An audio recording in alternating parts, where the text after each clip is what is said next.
دعائیں تو کبھی رد نہیں ہوتی، دعائیں تو مقدر بدلتی ہیں، دعاؤں سے تو معجزے ہوتے ہیں۔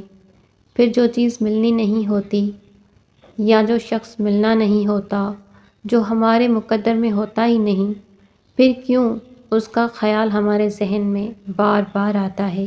پھر کیوں اس لا حاصل چیز کے لیے جو کہ ہمارے مقدر میں لکھی ہی نہیں ہے، کیوں ہمارا دل اس کی طرف مائل ہوتا ہے؟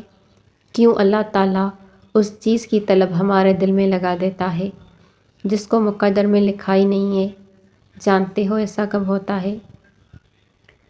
جب اللہ تعالیٰ کسی بندے کو اپنے قریب کرنا چاہتے ہیں تو اسے ایسی چیز کی طلب میں لگا دیتے ہیں جو اس کے نصیب میں نہیں ہوتی، کیونکہ جب وہ چیز یا وہ انسان اسے نہیں ملتا تو وہ روتا ہے، زار و قطار روتا ہے، اپنے نصیب پہ بھی روتا ہے، دعاؤں میں روتا ہے، نمازوں میں روتا ہے۔ جب ساری کوششیں کر کے ہار چکا ہوتا ہے تو اسی وقت اللہ کا قرب حاصل ہو جاتا ہے۔ پھر اللہ اسے دکھا دیتا ہے کہ اس کے سوا اور کوئی نہیں اس کو سننے والا۔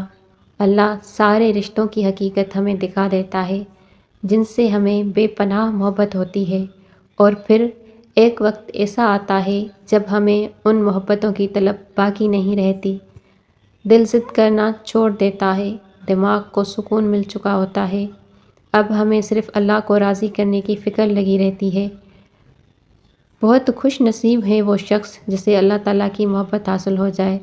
اللہ جب تمہیں اپنے قریب لانے کا ارادہ باندھ لیتا ہے تب وہ سب سے پہلے تمہارا دل اپنی جانب موڑتا ہے۔ وہ تمہارے دل کو تب تک توڑتا ہے جب تک تمہارا دل اس سے جڑ نہیں جاتا، اور پھر جب تم ٹوٹ کر اس سے جڑ جاتے ہو تو وہ تمہیں ایسے سکون سے بھر دیتا ہے جو تمہاری روح کو ٹھنڈا کر دیتا ہے۔ جانتے ہو، اصل میں اللہ کو جب کسی انسان کا سجدہ پسند آ جاتا ہے تو پھر ایسے اسباب بنا دیتا ہے کہ انسان سجدہ کرنے پر مجبور ہو جاتا ہے۔ جب اللہ تمہارے دل سے اس انسان کا خیال نہیں نکال رہا تو جان لو یہ بات اللہ اس خیال کے ذریعے تم سے رابطہ کرنا چاہ رہا ہے۔ تمہارے مانگنے کی طرف اللہ کو پسند آ گئی ہے۔ وہ رحمان تو بس آزمائش بھیج کر تمہیں اپنے قریب کر رہا ہے۔